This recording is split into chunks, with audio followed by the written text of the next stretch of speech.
I hereby summon all my eggs. Hey everybody, it's Annabelle. It's Tuesday and that means it's time for another Spotlight Cache. This week we've got NICO MINORU, and who isn't a strong card? I'm going to go over who NICO MINORU is, and then I'm going to talk about how she works and what she does. Let's start off with the easy part of this. NICO MINORU is one of the children of a superpowered villain group known as the Pride. Upon finding her parents were performing a ritual sacrifice on an innocent girl, NICO took her friends and escaped, making a group known as the Runaways. NICO MINORU re-encountered her parents later, and her mother revealed their true identities as dark wizards. Her mother then jammed the magical staff of one into NICO's chest. NICO MINORU soon learned that she too was a wizard and could bring out the staff of one to wield, but only would emerge if she gave it blood. NICO MINORU uses her blood magic to fight the Pride, using the name Sister Grimm to escape the name her parents gave her.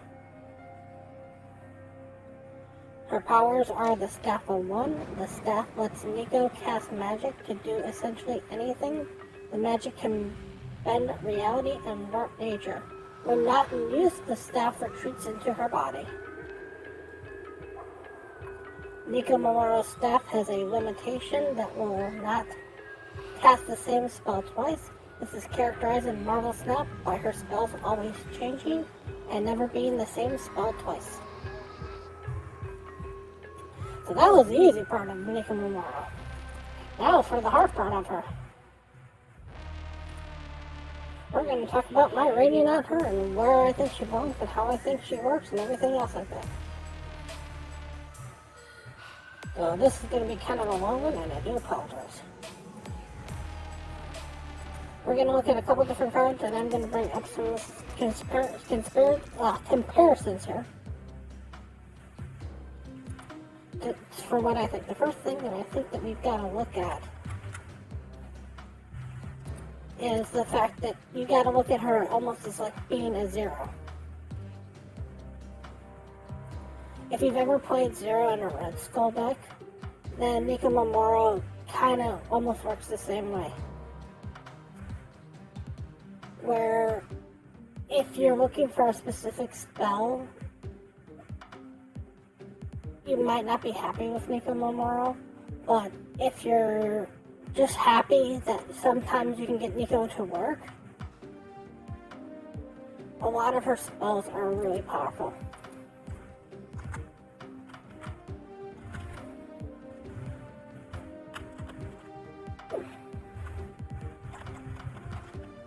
Let me pull her up here for a second. So if we go and we go to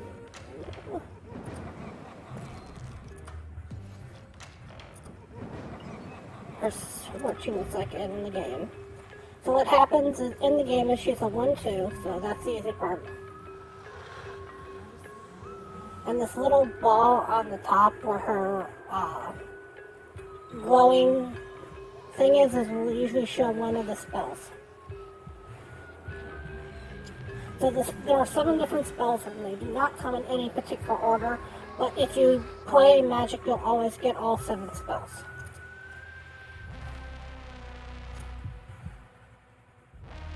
So we're going to go over some of the spells and how I rate them and what they kind of represent.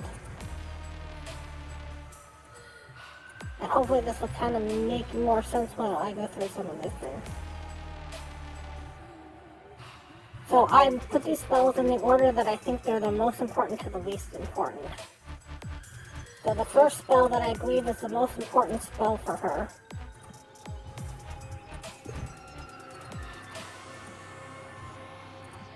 is this spell right...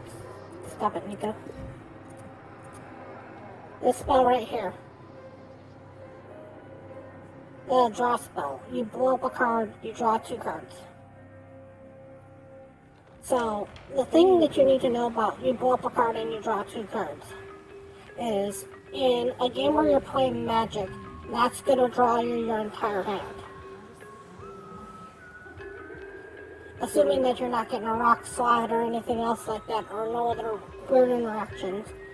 There's only enough cards in your deck that if you use this card at all, you go through your entire deck. And the other thing that you have to understand is these cards are set it and forget it. So you can play NICO on 1, wait till turn 4, and then it'll blow up the card. Another thing that you have to understand with this particular spell, which I found out,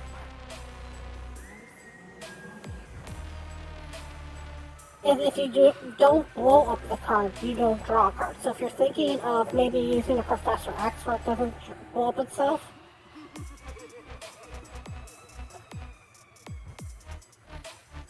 then you don't actually draw the card. And it doesn't repeat itself with Wong-like effects like Sinister London and Sinister Lab. It doesn't have another card to blow up, except if you're using like a Wolverine or an X-23. And even with doing that, as of right now, that's causing the game to crash because it's having an issue trying to figure out what to do with that.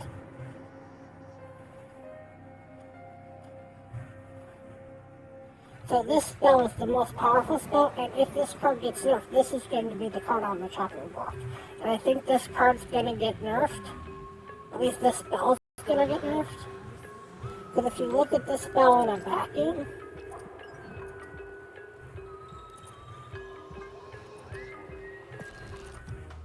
there's 2 cards you gotta basically look at to compare this spell to. The first one is Adam Warlock. Adam Warlock is such a powerful card that they had to make it so it almost never grew even 1 card. But that's how powerful draw is in this game. Another card that you kind of look at when comparing this is Crystal. Crystal will draw you a card. Some people will play Crystal just to draw that 1 card, even though it's a negative to your opponent, or a positive to your opponent, I should say, where they get to draw a card. And another card that you gotta basically look at this with is Maximus. Maximus is only a 3/7 and let your opponent draw 2 cards. They feel that that little amount of power creep is worth your opponent drawing 2 cards. And you know how bad it feels to play Maximus and let your opponent draw 2 cards. So that's the spell that's going to be the spell that everybody wants to get, everybody likes to get, everybody's going to try for.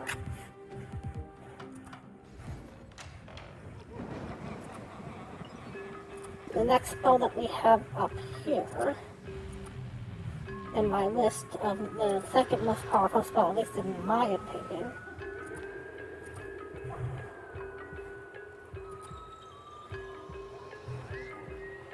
is going to be this one here, which is the on reveal. After you play a card, add a copy of it to your hand. The thing that you gotta kind of look at this particular card is this particular card is basically working like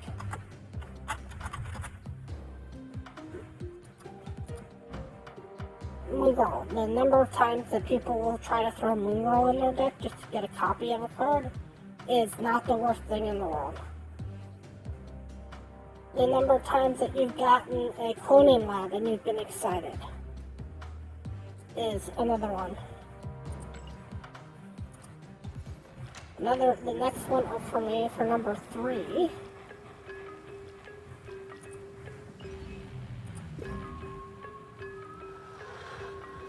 is this particular one here, where you add 2 power. So after you play this card, add 2 power. So basically, it is working almost exactly like the card known as Forge.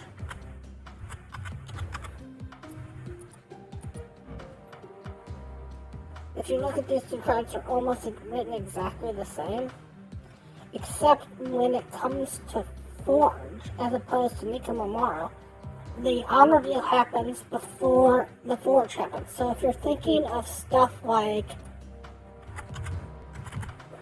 Brood and making 3 4s out of this, NICO MINORU will still make the Brood a 3/4, but all the Brood wings will still be 3 2s.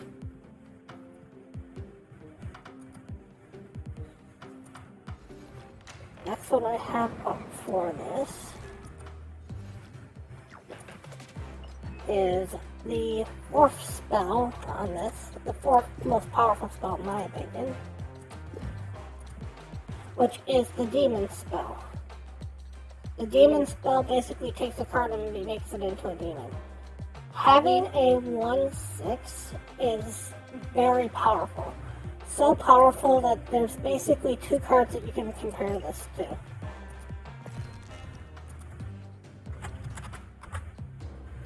The first one is, of course, the Hood. People will play the Hood as a 1-3 just to get the demon.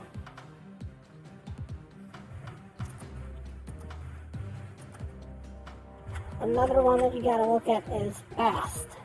People will play Bast just to get something else to be a 1/3. And this is turning into a 1/6. And with how it's written and how it works in the game,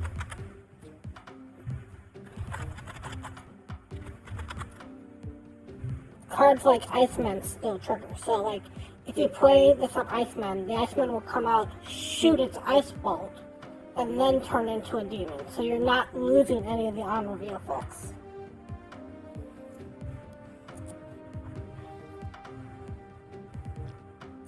Next one that I believe we have would be number 5.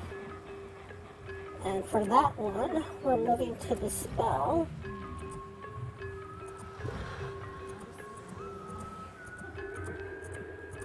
Of the 2x spell. That's the double spell. So the 2x spell basically says after you play your card, you double NICO MINORU's power. Not the card that you play. It's not a Shuri. It's a NICO MINORU that gets power. So there's 2 things to basically know about this particular card. The first card that it comes closest to is it comes the closest to basically being the blade, the Miramashi Shard for Mojo. Also, another thing about this particular one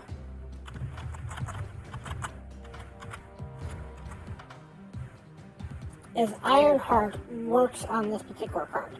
So if you play her NICO down and then you play the Ironheart will trigger before NICO doubles herself. So it's a way of getting NICO to be in a higher power if you want to use it.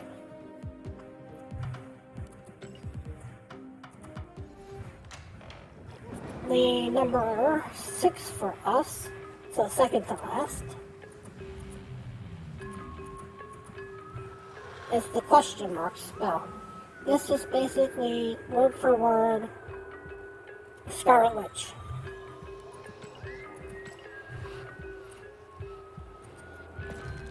Or if you want a different thing that you can use on this,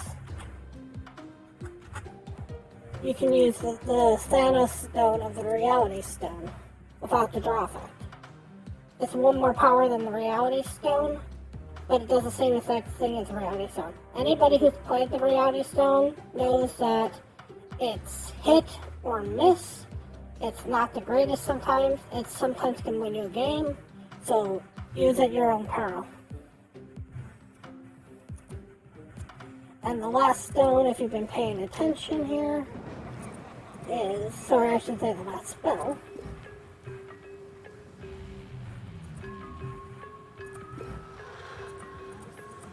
is the move spell. This spell allows you to move 1 location to the right. There's 2 obvious comparisons to this. First one is, of course, Iron Fist, which does the same exact thing as NICO but goes the opposite direction. And believe it or not, Thanos again with the Space Stone. and everybody liked the Space Stone for the longest time. So there's a lot of things in this particular spell list that falls very closely to Thanos if you look at a lot of the cards here. Like if you look at the one that says after you play a card, double this card's power, that comes close to Thanos' Power Stone. You've got the Reality Stone, you've got the Space Stone, and you've got the Mind Stone, basically stuck in this card. Another card that you gotta kind of look at, believe it or not, is High Evolutionary. This is basically a High Evolutionary bundle card. Because if you look at High Evolutionary is 7 cards in one also. And you'll run High Evolutionary sometimes if you're just using Wasp or if you're just using Hulk, just to get that little bit of power out of here. And NICO by herself isn't the worst thing. And sometimes you'll play High Evolutionary, and basically the card that you never want to see is High Evolutionary. So there's going to be games where NICO's not going to be useful to you. And again, one of the cards that basically works the best with her is Wasp. Wasp basically says any of these spells is good for you. If you look at the 7 spells, and 5 of the spells are good for you, then it's a decently good card. If you look at the spells and only 1 spell is good for you, or 2 spells are good for you, then it's bad for you. Like, let's take, for example, I've seen at least one person bring this card up here. The card Electro. So if you look at Electro and you go through the spells, we'll start with Spell 1. Spell 1 is it becomes a demon. Okay, that's good for Electro. Spell 2, you blow it up and you draw 2 cards. That's awesome for Electro. But Spell 3, you're moving it 1 spot. Not good. Spell 4, you're giving it +2 power. Not what you're looking for Electro. Spell 5, you're doing Reality Stone. So that's not what you want for Electro also. Spell 6, you're putting a second copy of Electro in your hand. That doesn't really help you out at all. And Spell 7, you double NICO's power, which is not the worst thing in the world, but it's not what you're looking for. And that's another thing you gotta kind of know about NICO. When you look at NICO, just on a power standpoint, she's not doing too bad.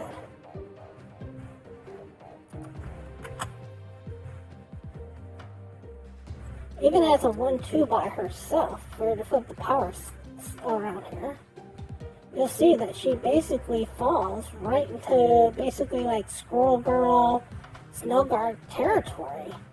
And if you get her to trigger even once with that ability, then she becomes a 1-4. Without any pump-up, she becomes a 1-4. And a 1-4 basically puts her above a 0. Almost puts her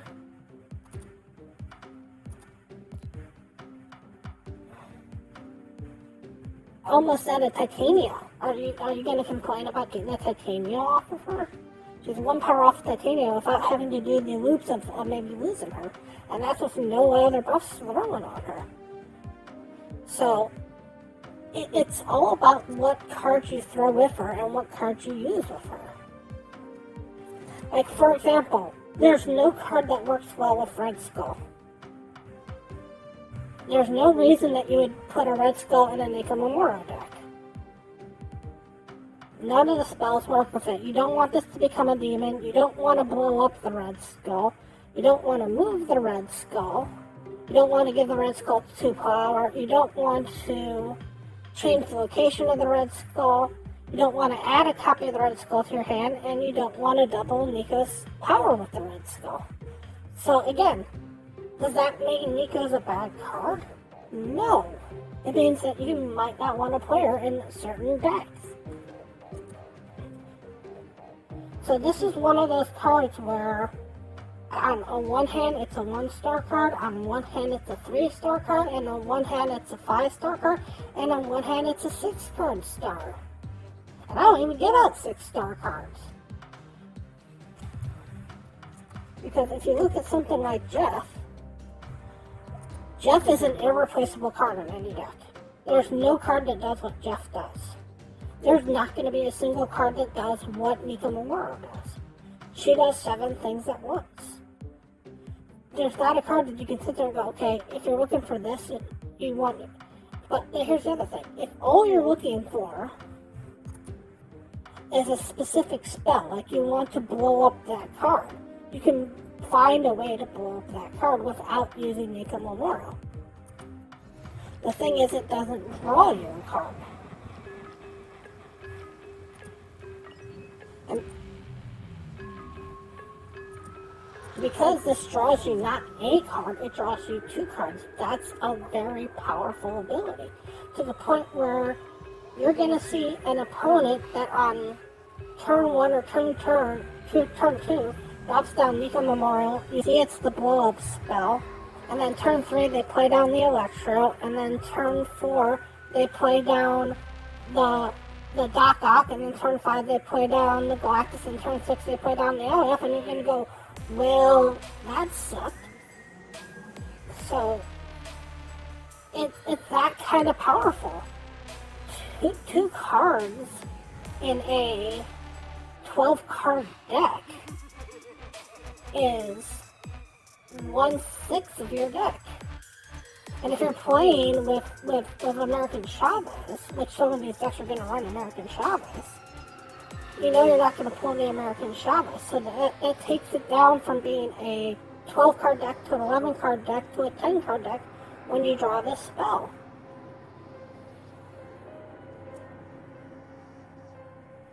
This might be the card that everybody throws in to make a 10-card deck. Because if you run NICO MINORU and you run Wasp, it's almost as though you didn't put 12 cards in your deck. You only put 10 cards in your deck. If you're looking for that blow-up spell. Now, I know and you know and everybody who plays this game long enough knows that your opponent's going to draw the card and it's going to be the blow-up card and they're going to get on turn 1. And the only time you're going to see the blow-up card is on turn 7 for some odd and unexplicable reason. And that's part of the problem of why she's not that great of a card in certain circumstances. Also, if you don't draw her on turn 1, you have no idea what spell she could have gotten turn 1, turn 2. If you draw her on turn 3, you don't know what she got on turn 1 and turn 2. You have no idea of knowing what spell she's already rotated through. So, you're always going to be wondering if you drew her on turn 3, did she already cast the demon? Did she already cast the blow-up spell? And if those are the spells you're looking for, you have to sit there and wonder, should I pull the trigger on the move spell, knowing that's going to be the best spell for me? And that's going to be a question you got to ask yourself, and to the point where you might have certain players who, if they don't draw NICO on turn 1, they just bounce the game and lose the cube. And you're also going to have people who are so tired of NICO MINORU or so know how she can run, where when they see NICO MINORU played on turn 1 and they see it's a blow-up spell, and your opponent snaps, they're going to just go take the cube and have a good day. So it's a good card, and it's a powerful card, and it's a unique card. But there's so many things in this card where it's going to become a guessing game, it's going to become a mind game, it's going to become a soul read game, it's going to become a heart of the cards sort of game. And that's what makes her such a hard card to value. Because everything on her is dependent. There's not a single deck where I could say, okay, just throw her in that deck and you'll be fine. Now, there's decks where she works better, of course. Like if you're running a Hitmonkey Bloodstone deck, none of the spells are bad for a Hitmonkey Bloodstone deck. Even getting Kitty near the end.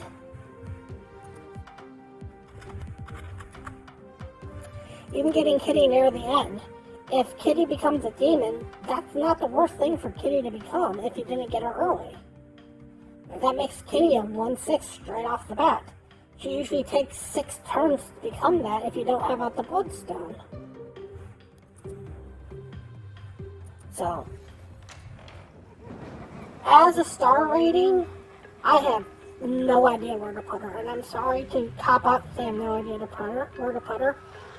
I gave her a question mark on star rating because on the one hand she's a 1-star card like the old Snow Guard is. On the one hand she's right in the middle like a 0 would be, where it's good in some decks, bad in other decks. On the one hand she's a 5-star card and it's going to be a meta-defining card that has no replacement for her. And on one hand, she's even a 6-star card. That one spell is so important that people might go out of their way just to throw it in decks hoping to get that one spell and win with that one spell.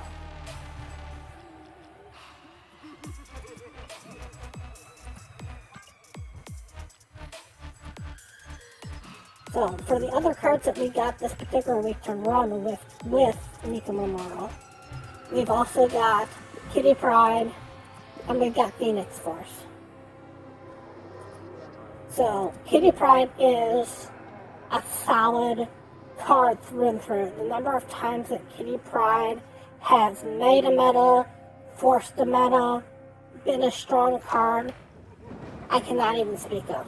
Another one in here is Phoenix Force. Phoenix Force is starting to find its footing. It's a card that is looking for an archetype, and as the game progresses, there's going to be more cards that work with this. So for this particular week, if you don't own any of these cards, you're not doing too bad. I might even go 4 deep if you don't own any of these cards. If you own the Kitty Pryde, I might spend the tokens on NICO MINORU and skip the Phoenix Force.